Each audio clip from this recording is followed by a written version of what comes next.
Hello, welcome back to Little Malayan channel. Today we will talk about educational system in Singapore. The other day I found an article about academic performance test in which international students participate, and 690,000 students from 81 countries and regions took part in international academic performance test, which is called PISA. And from Japan, 6,000 high school students took part in. And the ranking was, according to the website, the reading ranked 15th in 2018, but in 3 years it ranked 3rd. And math 6th to 5th, and science 5th to 2nd. But Singapore ranked first in all 3 categories. So I think Singapore has a very good educational system. So I want to ask about the system to Floria. And seems like Singapore has a very good educational system. So kids study very hard. So maybe first I will explain about the system first. So all the kids will go to preschool or kindergarten for 2 years. For 2 years. And next they will attend the elementary school for 6 years. And after that, they will go to junior high school, and that is 4 to 6 years depending on the course. So it differs people to people. Yeah, so there are important tests that they have to take. And so based on the result of the test, they can choose the school that they want to go to. So in Singapore, it's very competitive. So every year, at the end of the year, all the kids, even in elementary school, have to take an exams. So do kids study very hard for the exam? Yes, and according to some research, about 80% of elementary school students attend JUCU, tuition center, in Singapore. And even for preschoolers, about 40% go to cram school. To study? To study, yes. Wow. And for junior high school, which we call secondary school in Singapore, 60% of the student will go to such a tuition center. So parents pay for kids cram school tuition? Yes. Isn't that very expensive? It's very expensive. So depending on the tutor that you get. So if they are just university students, like part-timer, you have to pay about 2,000 yen to 12,000 yen per lesson. Per lesson. That is like one lesson, 1,000,000 yen. Wow. Yeah. And if the tutor is a ex-school teacher, like professional? Retire, yes. Retired school teacher. It's even worse. It's like 1 hour, 9,000 to 13,000. Wow. You said even worse. Even worse, yes. Even higher because they have experience.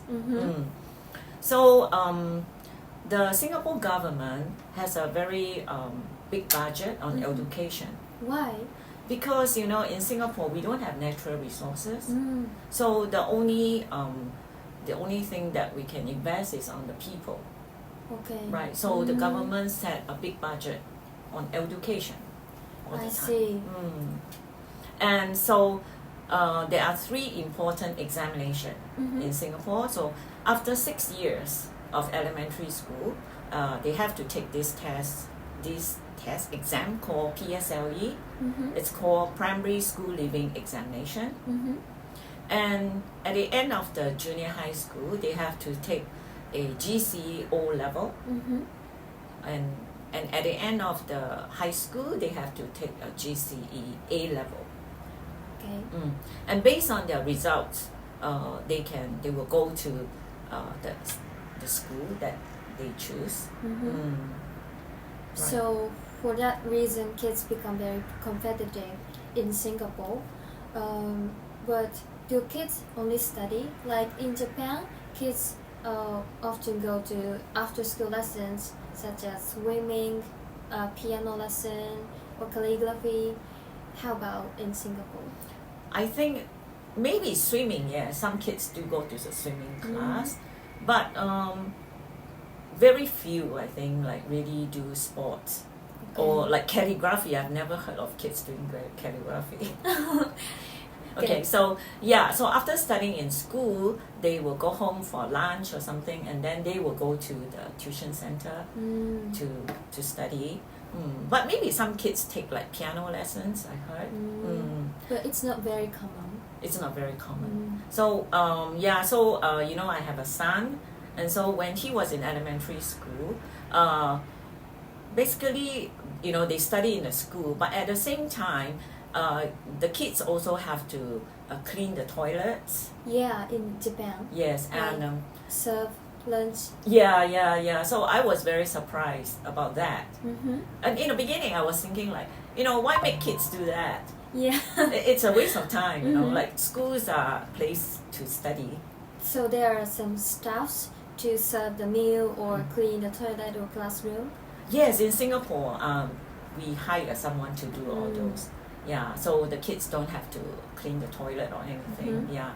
So I was very surprised. But after all these years in Japan, I came to understand why the school teach the kids like all these important values like cooperation, consideration. Yeah, like if you don't want to clean the toilet, maybe you use the toilet in a good way. Yeah, something like that. And help each other. Yeah. So when you were in elementary school, like, did you like feel strange to clean the toilet or like clean your classroom? For cleaning the classroom, I think none of us feel strange or didn't wanna clean our classroom. But cleaning the toilet, of course, most of us maybe felt like or hesitate to do so, but we cannot avoid to clean, and it's our responsibility.